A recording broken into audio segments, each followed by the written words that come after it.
Gini Pak, menurut yang saya baca dari kompas.com kan Pak, tajamnya angka pengangguran dan kemiskinan kan juga termasuk ke dalam permasalahan ekonomi makro. Jadi pertanyaan saya, bagaimana Indonesia mengatasi pengangguran dan kemiskinan yang terjadi di negara kita ini Pak? Dan bagaimana tanggapan Bapak kepada para sarjana yang ada di luar sana, tapi mereka masih belum mendapatkan pekerjaan? Masih menganggur. Oke. Itu namanya unemployment ya. Jadi unemployment itu orang-orang yang tidak terserap kerjaan atau pengangguran ya. Itu penyakit bukan hanya di Indonesia. Itu penyakit di banyak negara juga. Kayak bahkan mohon maaf ya, di Australia waktu Bapak kuliah di Australia itu ada pengangguran juga. Tetapi di sana begitu ada pengangguran disediain namanya proyek padat karya. Jadi proyek padat karya itu diambil dananya dari yang tadi kita bicara masalah pajak ya, salah satunya tadi perekonomian 3 sektor tadi kan, government kan mempunyai instrumen namanya pajak. Nah dari pajak itu dikumpulin, kemudian uang yang triliun itu dia buat proyek.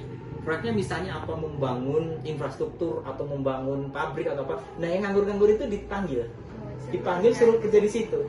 Itu strateginya di Australia. Nah di Indonesia kenapa belum bisa? Karena Indonesia mohon maaf ya, korupsinya mohon maaf ini ya masih tinggi.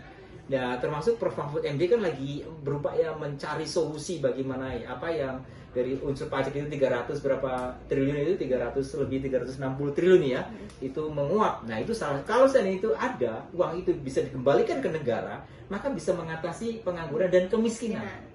Karena kemiskinan atau poverty itu kemiskinan. Misalnya orang tua kita nih ya nggak punya uang untuk makan, negara itu ngasih 20 juta, jadinya makan kan kita. Betul kan? Kalau kita dikasih uang 20 juta, kira-kira warung-warung pada laris nggak laris kan? Ya kan, maksudnya laris kan, orang misalnya Dehri, misalnya Clara atau siapa yang di sini, Pando misalnya jual apa kan, kalau kita punya uang saku ya kan kita bisa beli produk-produknya itu ya kan. Tapi kalau nggak ada duit kita kan nggak bisa beli produk mereka. Itulah salah satu solusi government to solve the problem in poverty and unemployment. Jadi rumusnya gitu. Jadi rumusnya government atau pemerintah harus punya kekuatan dana, dan dana itu tidak boleh korupsi. Nah itu salah satunya ya.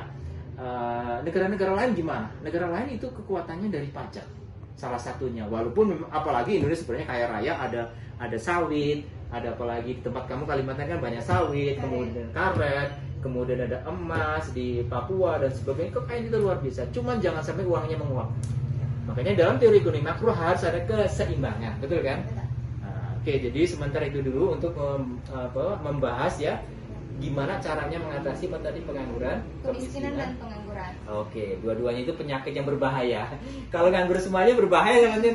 Oh ya, untuk sarjana yang di luar sana belum dapat kerja ya ini ya, teman-teman yang masih nganggur, jangan khawatir, ciptakan pekerjaan walaupun mohon maaf jualan gula pasir dibungkusin, jualan makanan dibungkusin, pokoknya produktif aja, jangan menyerah karena pasti ada usaha, ada jalan. There is a will, there is a way. Di mana ada kemauan, di situ ada jalan. Jangan khawatir sarjana, pasti ada jalan dari Tuhan untuk kalian. Oke, demikian dulu dari kita ya. Salam dari Unitri Kampus Rakyat.